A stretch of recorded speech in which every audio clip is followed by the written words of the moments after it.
IG, what's going on? YouTube, Facebook. We'll get started here shortly. Today, I'm going to briefly talk about, are your goals on life support?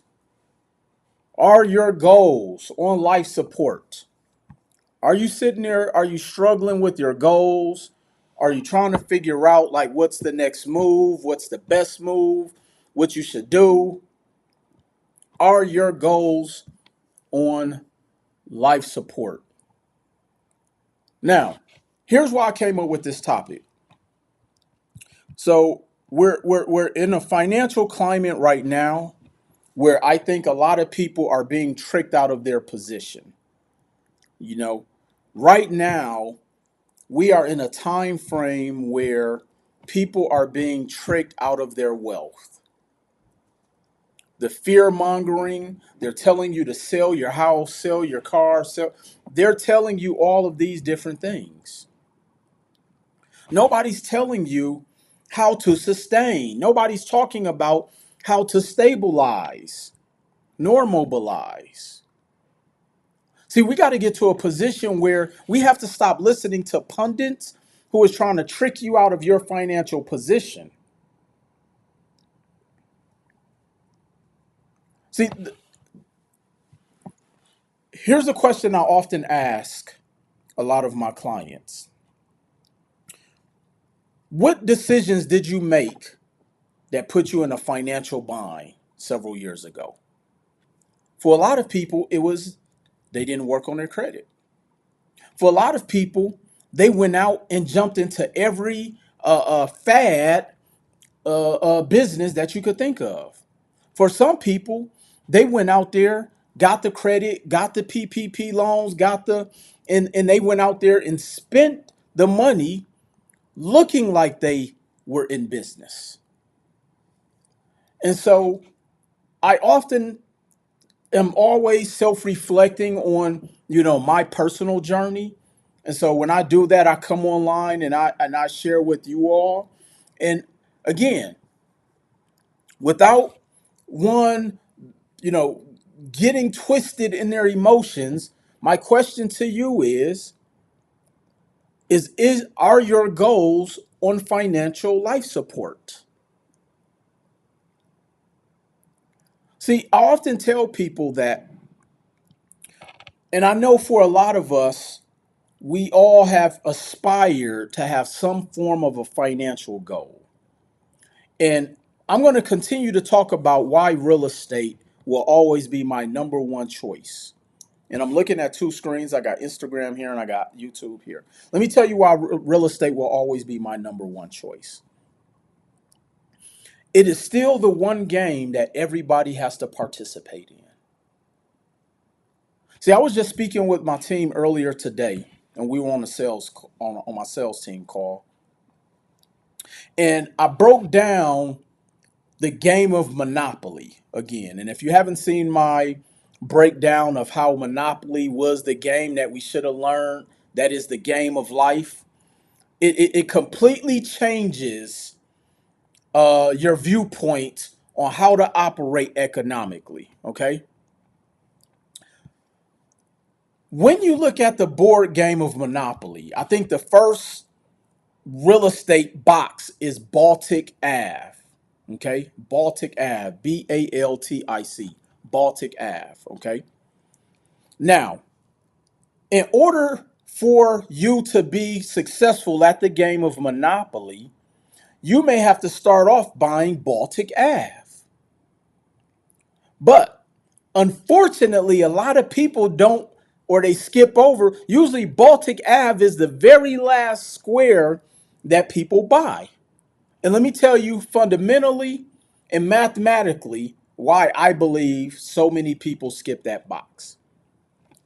Because when you buy Baltic Ave and somebody lands there and you have one house on there, you get maybe $40, $50 a month. I mean, every time they land on it. And so for a lot of people who don't understand how investing works, that is not attractive to them. It's not attractive to only make a $10 profit or $50 profit. or $60 profit? Because I don't know right offhand. If somebody knows how much does someone pay if you have one house on Baltic Ave, somebody please drop it in the comments. And so as I'm looking at this in the landscape of how people mind works when it comes to economics and money, I also understand that the reason so many people fail and why their financial goals are on life support is because they look at investing as a means of generating income. See, we have to learn these terms. If you have not done so, go out and invest in the Barron's dictionaries. There's one on banking terms, there's one on business, and then this one is the real estate one. Okay, I have actually all three of them. I understand where you're going with this. This is why I start in Detroit. Start off small. Just stay with me, but I like what you said. Okay. All right. So people confuse investing with income.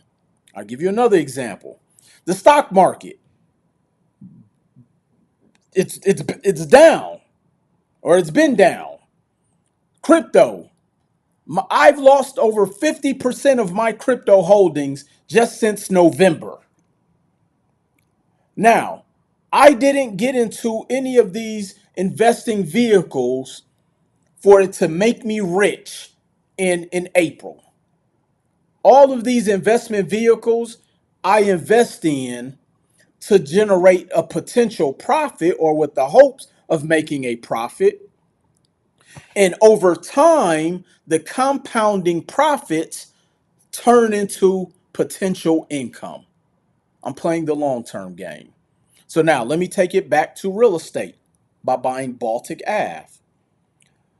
We will pass, well, not me. People will pass up Baltic Ave because they see, oh, I only make $60 when someone lands on Baltic Ave, not knowing that the goal is to be able to level up, buy the four houses on Baltic Ave, eventually converting it into the hotel or the building. So now when somebody lands on Baltic Ave, they pay you $1,000. Secondly, mathematically, based upon on how the monopoly board is set up, 90% of the people who go around the monopoly board will eventually land on Baltic Ave. Let me say that again. Mathematically, this is why I say you have to understand how mathematics work. Mathematically, 90% of the people who go around the Monopoly game board have to land on Baltic Ave. And so if I have Baltic Ave and I have the red hotel on there, they have to pay me $1,000 minimum.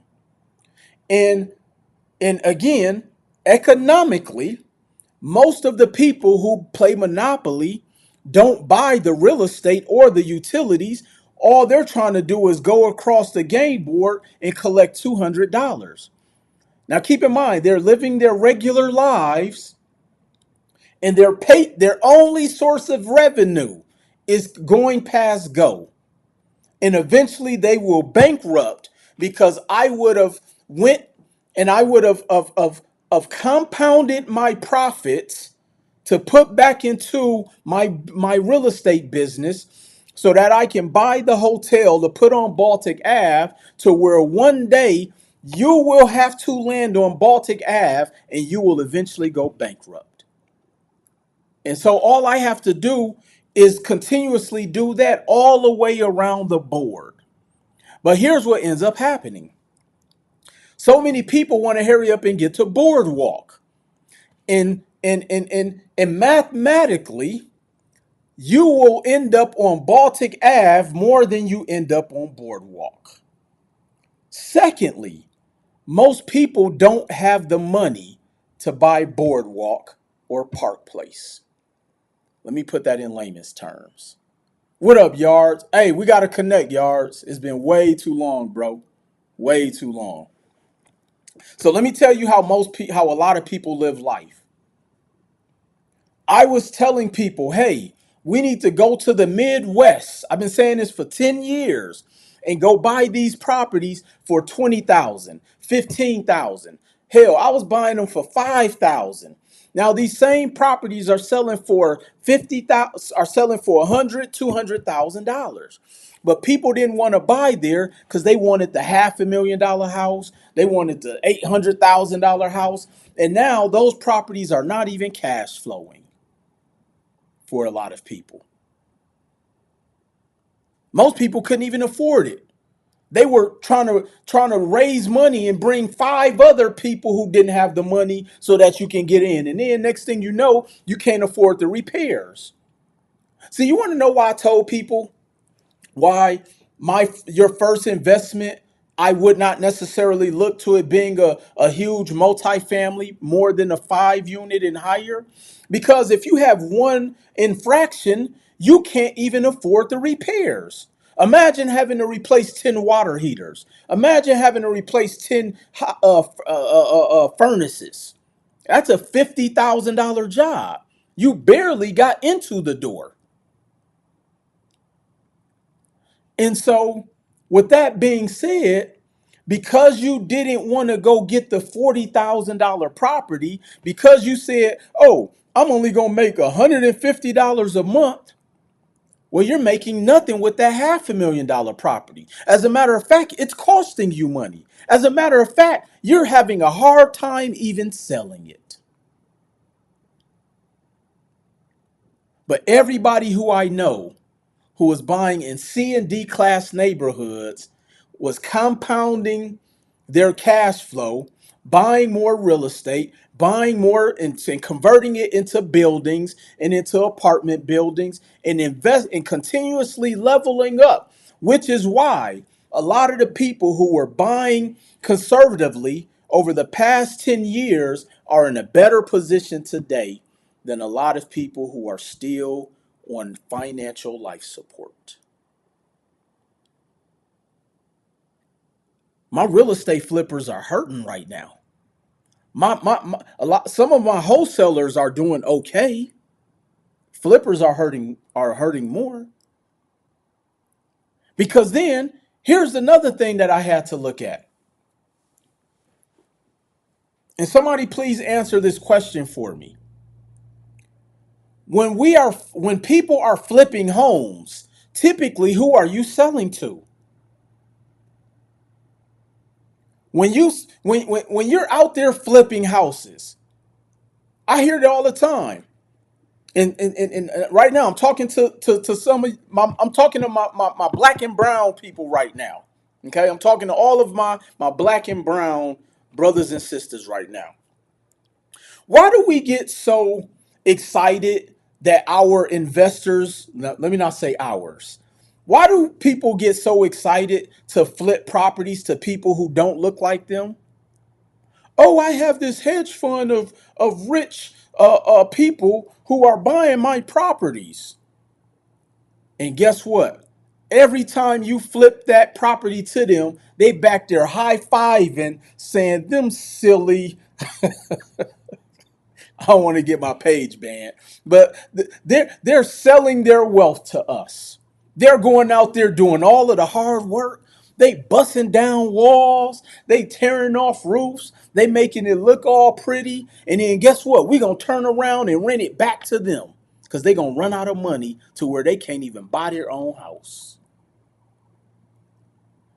Y'all are doing all of the work just to sell to investors like myself to turn around, and then you have to rent from the investor that you done bought that house from. Now, I'm not saying that we shouldn't flip real estate. What I'm saying is that why are you selling your wealth? Why are you so imagine playing the game of Monopoly, and then you land on Baltic Ave and you say, "Oh, I'm gonna sell this Monopoly card." Imagine you playing the game of Monopoly and you land on St. Charles Place and you're able to sell that card to another person that's playing the game with you. To the point to where you've sold off every single card you landed or every single space you've landed on Monopoly, to the point to where now Every time you go across the game board of Go of Monopoly, you got to pay somebody else. And then you get to the point to where that $200 doesn't even cover the cost of your living expenses. So now let's take an inventory of your life right now. Think about all of the opportunities you've passed on. Think about all of the houses you flipped. Think about all of the houses you flipped to people who didn't look like you, and you got so excited because you got a $40,000 check.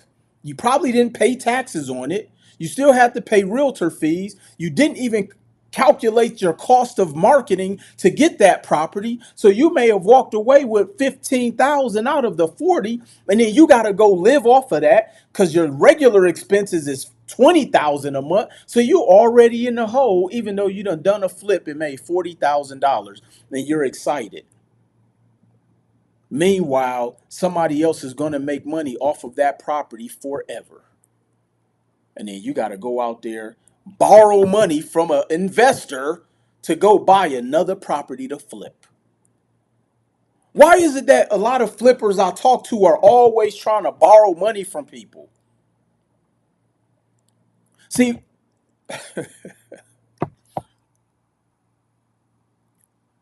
we got to learn why your life, why your financial circumstance is on life support. And it's because you've been taught to always play basement games of wealth. You've been taught that you because we've glamorized poverty.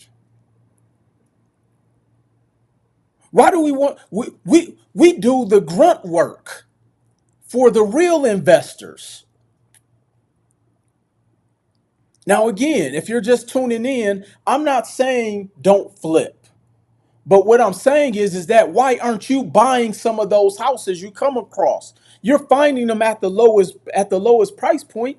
You have a skill set that somebody is willing to buy a property from a house that you were fixing up. And because you get excited over a $50,000 check to the point to where you're broke in 90 days, all because you don't understand the difference in profits and income. All because you don't understand that by compounding your profits, that's how it turns into income. All because you're in such a hurry to be rich, you stay poor. So imagine being a real investor where you're not begging people for money. We know how to go to the banks and get the lines of credit. We know how to go to the banks and get the business credit cards. We know how to do the liquidations. We know that to get a business line of credit, you need a FICO SBSS score of a 150 to a 180. See, we know that. You don't. That's why you keep getting denied. And so imagine this. Imagine buying Baltic Ave, buying St. Charles Place, buying Pennsylvania Ave, buying Pacific Ave, and just compounding over the past for the next 5 to 7 years.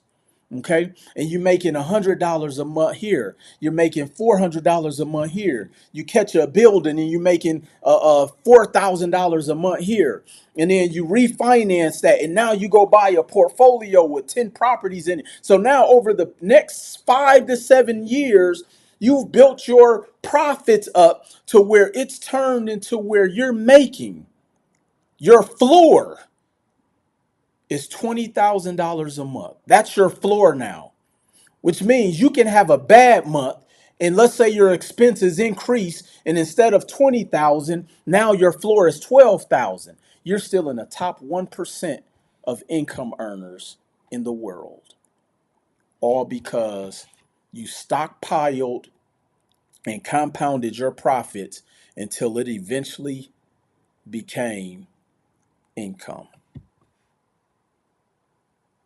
And this is why your financial game plan is on life support. You're out there hustling backwards. You're out there doing all of the things appearing to look rich, but you're really poor. You're doing all of the things that are popular, but they're not profitable. And this is why I'm willing to put any dollar amount up against any strategy, and I will outlast you. This is why I'm still here 20 years later, and why so many people have jumped into 15 different industries in the last 90 days.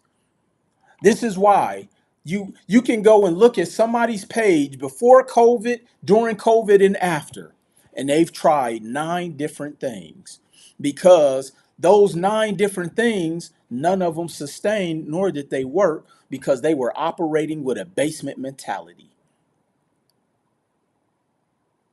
Yeah, they hit a lick. For my people who don't know what hitting a lick means, that means, yeah, they made a couple dollars. But as soon as they went past the Monopoly board, they had to land on one of my squares where I own the block.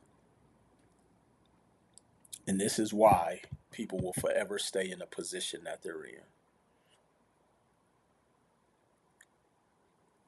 See, white label credit repair software wrapped in one. I've emailed you almost a month ago. Kale, we've called you 4 times, Kale. We have the records.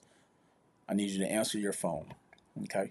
So somebody said, what are your thoughts on agricultural loans? Here's what I tell people. Okay. Here's what I tell people, and I mean this with respect. I tell people, do your due diligence. It shouldn't matter what Will Roundtree thinks. You have to do your due diligence. And here's why. I do what works for me. I know that I can go buy a house using the bank's money, and it will pay me every single month like cash, like clockwork. It's going to appreciate in value, and then I'm going to be able to borrow from this property tax free and go buy more real estate. I do not operate outside of what has not already worked for me. This is why so many people who are millionaires and billionaires, they don't invest in 59 different things, because they do what works for them. And this is why so many people continuously fail, because they get away from what worked for them. I know people who they would have gotten their credit right, and then they go test out some other credit strategy and end up with a worse credit score. I know people who I've helped get $200,000, and then they go tap dance and do something else and end up with a negative $200,000. We got to stop chasing what is cute. Do what is assured to work. And the thing that I know that is assured to work is that Eddie needs somewhere to live. Eddie, you live somewhere, right? How long have you lived somewhere? 5 years. Five, really all your life. See, Eddie has had to live somewhere all of his life. I'm going to play that game because I know Eddie got to live somewhere. Hey, Will, this is Derek and Melanie with REI 90. Can you touch on how SPVs work? Yeah, SPV is really simple. It's a special purpose vehicle. It's an entity that is utilized to help to mitigate your risk. So essentially, in layman's, I use an SPV or a business entity to go out there and get lines of credit solely just to buy real estate. I don't use it for anything else, because here's the thing I know, and especially if you buy it the right way. I know that if something happens to my business, I can go and borrow against my real estate portfolio and help to stabilize my business. I know if things hit the fan, I can sell my properties and put it back into the business. That's what I do know for a fact, okay? Professionals don't leave voicemails these days. Kel, we've sent you a few messages, but if you would like somebody to reach out to you, let me know. We can have somebody communicate with you. I got a text from your team and text back, and no one responded. Should I sign up again? Yes. Here's one thing I want to tell y'all: we very busy. We're not like sitting around waiting for the phones to ring. Like my office is extremely busy, and some people don't like answering 25 numbers. So I would say that this is where we got to be patient. We got to be patient. All right. Do you recommend doing pay for deletion for old charge offs if they're willing to delete it? Yes. How do I go through you to walk me through the steps to purchase real estate property? Sign up for my REI 90 program. You can go to rei90.com or see the link in my bio, book a call, and somebody from the team will reach out to you. Okay? Somebody from the team will reach out to you. And so, with that being said, team, ladies and gentlemen, I'm hosting a webinar next Thursday. I need you to sign up. I need you to opt into my system so you can be in my mailing list so you can get the information for my webinars. Okay, I'm hosting a webinar. What if they push back on the pay for deletion? If they push back, sometimes, great question, Cal. Sometimes you got to call 10 times. Like, you got to, like, here's the thing. There's not one answer that will solve all problems when it comes to your issue and your circumstance. You may have to call 10 times. You may unfortunately, that's just is what it is, which actually brings me to a point I want to wrap up with. So here's one of the things that I had to learn later on in my career and on my journey of business. So a lot of the times we're looking for that one solution that will fix all of our financial problems. We're like, Will, if I can just get this one property, if I can just get this one account off my report, if I can just do this one thing, my life will be different. That's not how life works. That's not how life works. You can go to roundtreemasterclass.com, roundtreemasterclass.com. See, let me show you how life in business works and life. You have to look at your life or let's say your financial goals. You have to look at your financial goals like a flight of stairs. Okay? You have to look at your financial goals like a flight of stairs. And you can find the solution to your first problem, which is the first stair. Okay? You can find a solution to, yes, Diamond is still here. You can find a solution to your first problem.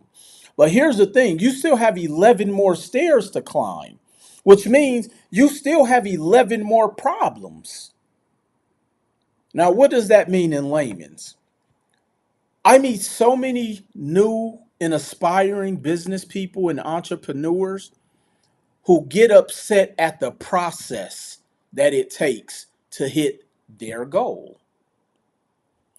And unfortunately, you have to understand sometimes your final boss goal, or whatever your final goal is, it's going to take 12 different solutions. Hey, Will, why real estate? It's the foundational cash flow asset that everyone needs, unlike stocks. Great podcast, Will. Ty, what's going on? And so there's 12 stairs of our lives. If I was you all, I would write this down because you're going to need a constant reminder of this. Because you'll fix your credit and think that your life should be different. No, that was just stair number one. Now you got to understand how credit works. And you may have to invest to learn that. Then you say, oh, I want funding. Then you get funding. Well, now you got to know how to deploy it. Because everything you've tried up until this point done failed. Now you got to learn how to run that business. That's stair number 4. So now you may have to invest to learn how to run a business. Then stair number 5 may be you got to change your mindset. You've been around negative people all your 40 years of living or 30 years of living. So you may have to invest into how to change your mindset. Then you may have to invest to get a tax professional. You've been filing your taxes like the wrong way for 20, 30 years. So you're going to have to stop paying just to go to H&R. You need a tax professional. That's a whole nother stair. Now you've made some money. Now you got to understand how to keep making it. That's a whole nother stair. And so we have to stop assuming that that the one solution that we've invested in solves all of our problems. No, your life is a flight of stairs. And once I learned that one strategy right there, my entire financial ecosystem changed. See, if you if you want to have the feeling of of of of knowing that you can pay all your bills on time, if you want to have the feeling of knowing that you can donate more to whatever cause it may be, or tied to your church, or buy nice things for your family, or eat eat the proper meals to be in better condition, or drive the car that you would like, or live in the neighborhood that, like, in order to do that, you have to understand, you have to be willing to go through these flight of problems that have to be solved.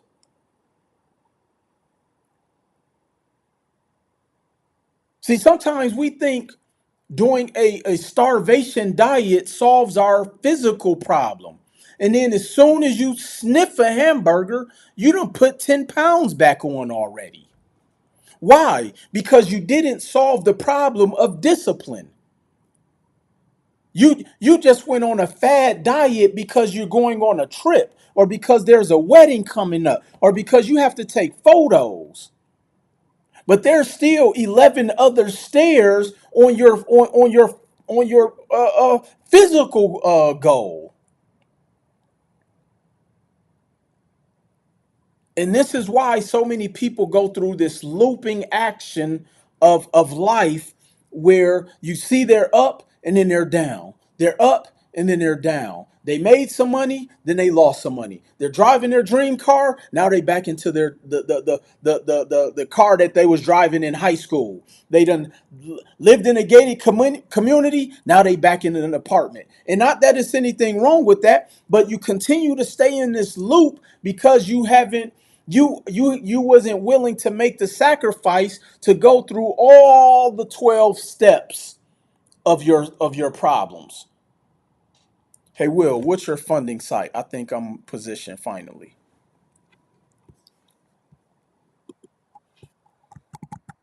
Hold on, let me send that to you real quick. I got so many sites.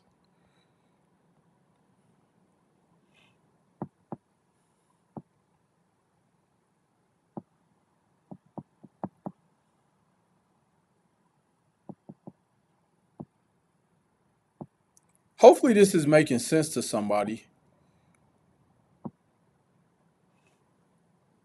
All right, let me get this link for you. Hopefully this is making sense to at least one person. But I know that these are the things that changed my life, is that I was willing to continuously invest to climb my stairs of solutions. See, you can't do one webinar and think that all your problems are solved. You're still the same person. You just got funded 100,000. You can't go to one conference and think that you're super entrepreneur. You're still the same person who was on the block. You're still that same person who think negatively. You still the same person who sleeps with somebody who thinks negatively.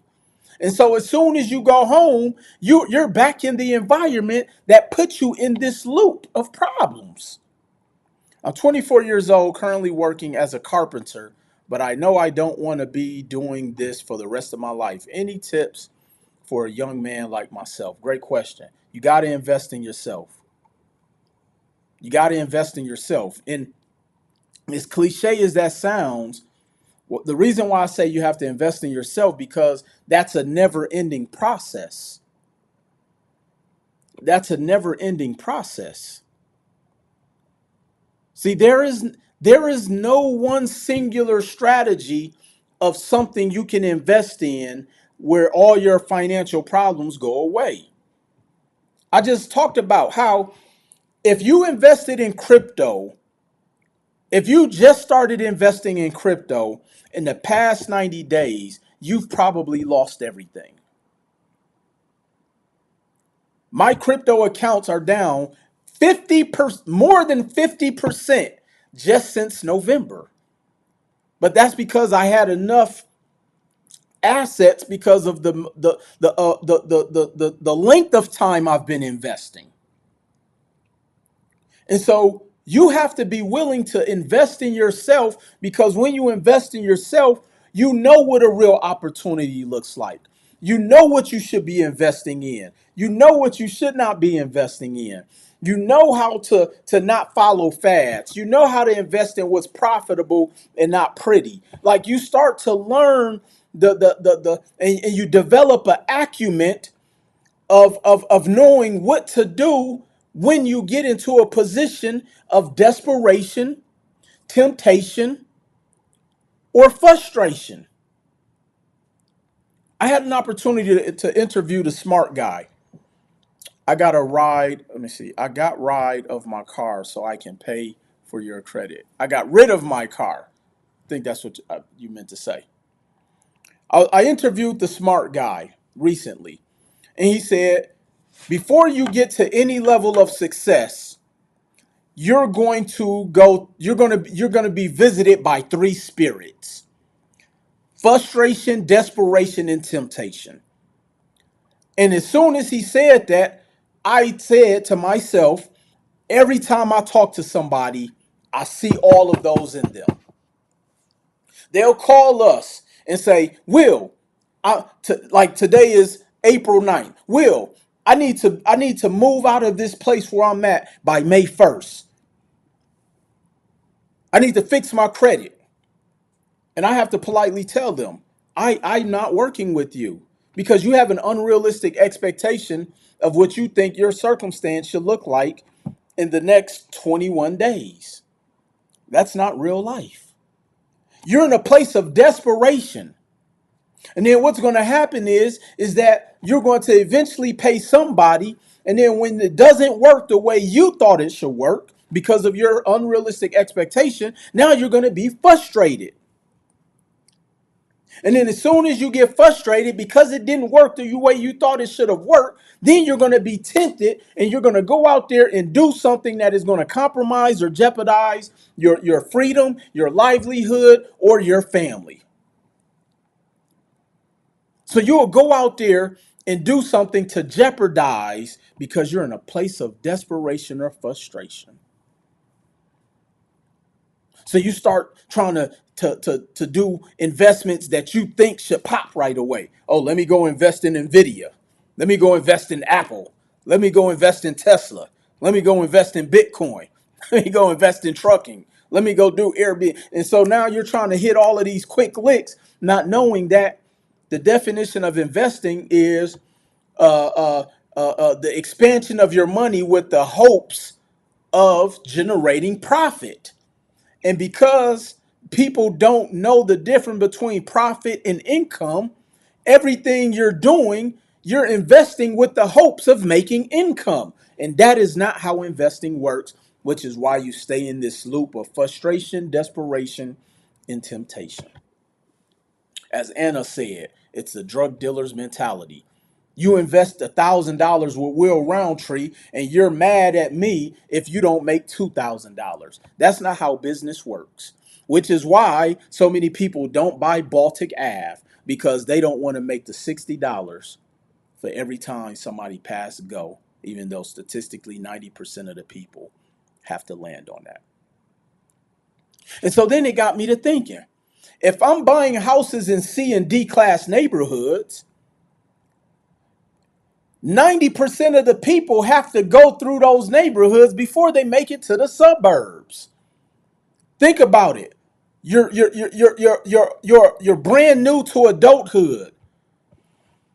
Stop looking at social media thinking everybody stay in a penthouse with floor to wall ceilings. Some people have to come and live in one of my properties that's in a C class or D class neighborhood. This is why I keep a 97 to 99% occupancy, because people have to live there. You have to pass through the hood to get to the east side apartment in the sky. But yet we want to skip the steps and think that it's supposed to be easy. I have a question, sir. Jackson, Mississippi in the room. Jackson, Mississippi, one of my third hometowns. What's your question, Mike Brown? Appreciate you, family. And so we got to change our mentality, ladies and gentlemen. We have to change our mentality if we are looking to improve our circumstances financially and get into that next level. And so, as we're wrapping up, I have a confession, ladies and gentlemen. I have a confession. Should I tell them, Eddie? Keep it real. Should I keep it real, Eddie? Yeah. Ladies and gentlemen, I have a confession. I messed up bad. Messed up real bad, ladies and gentlemen. So,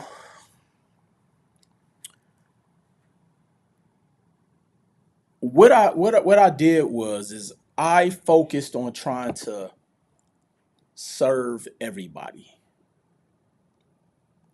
I was focused on trying to make everybody rich. I was focused on trying to get everybody to the promised land. I was focused on trying to make sure everybody can eat. I was focused on all of those things on this 20-year journey. Speaking of 20-year journey, April 15th will be the 10th year anniversary of We Management Services. I'm excited because a lot of businesses don't make it past year one.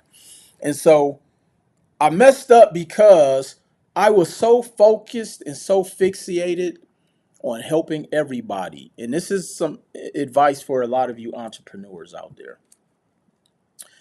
I was focused on selling to people who my solutions didn't fit their problems.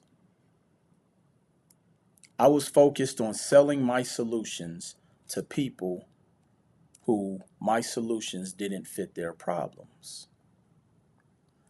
And I had to take a real deep dive and do some reflecting within my business model. And I sometimes wavered in my messaging in trying to appease and service everyone. And it wasn't until I sat back and I was actually watching a video that talked about real estate and real estate from the standpoint of the one of the top ways that you can grow as an entrepreneur and a real estate investor is by leveraging other people's money. And I said, why am I getting away from that message when I helped create the blueprint for that message? And I had to stop worrying about trying to service everybody who that is not their plight right now. My I don't wholesale, so my messaging may not be for a wholesaler. I don't real estate flip. I don't do trucking. I don't do. I help people increase their net worth by using the bank's money. And if that is you, then you're my ideal client. And so from this day forward, my pact that I made to Will Roundtree is that I will only continue to operate with the integrity of what my goal and mission has always been. And that is to put as many people, as many entrepreneurs and investors into their first investment property. And if that is you, I need you to meet me next Thursday for my webinar because I'm going to show you not only how to do it quickly, but how to do it in this climate, in this economic climate, whether it's tariffs. Matter of fact, I'm going to show you how to do it with bank money. Look, I just had a client last week get approved from one bank for $230,000. I went and had a meeting with him in person yesterday, and he said, Will, I didn't even think it was possible.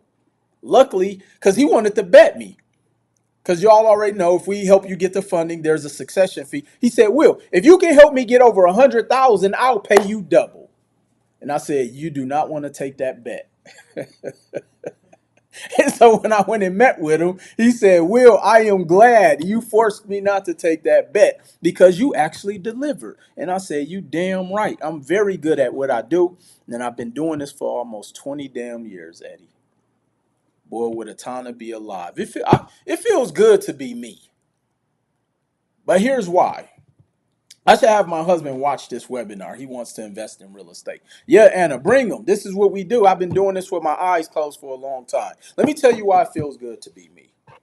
And I'm going to leave y'all with this.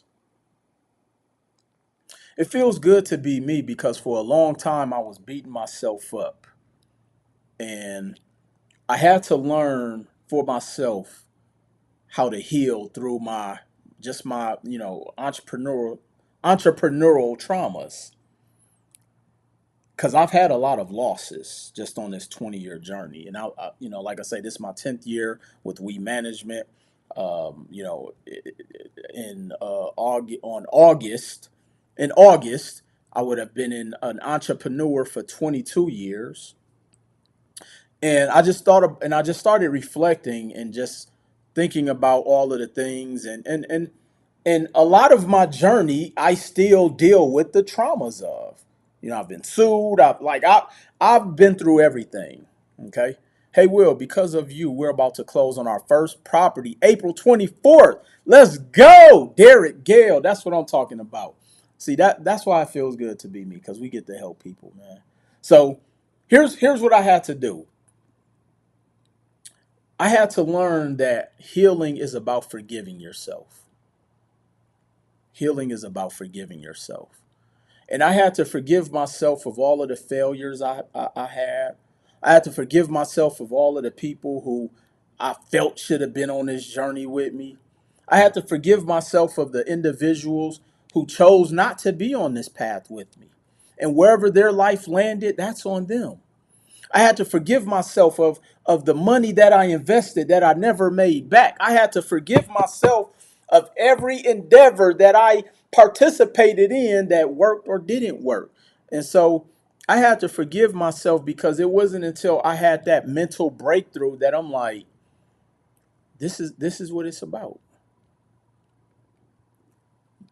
You have to sometimes be torn down to find yourself. And so I'm excited. I'm truly excited. And just know sometimes you have to develop the shoulders for others to stand on so that they can come back and allow you to stand on theirs. And so I'm excited. I know I'm going to be here another 20, 30, 40, 50 years. And I hope to see you all there. So if you haven't done so, like I said, click the link in my bio. I also have my online community where you can join my online community for free for the first 7 days. I have my webinar coming up next Thursday, and I'm excited, y'all. I'm excited. So let's go out there. Let's be great. Let's get out of financial life support. Let's go invest in some real estate. Let's go buy up the Baltic Abs and the St. Charles Place. Because if you don't do that, you'll never get to Broadway. You'll never get to Park Place. You'll continuously be going around the board, collecting go, and having to pay me to live somewhere. And so, with that being said, I appreciate y'all. And y'all already know the drill. I'll see y'all at the top. Let's go.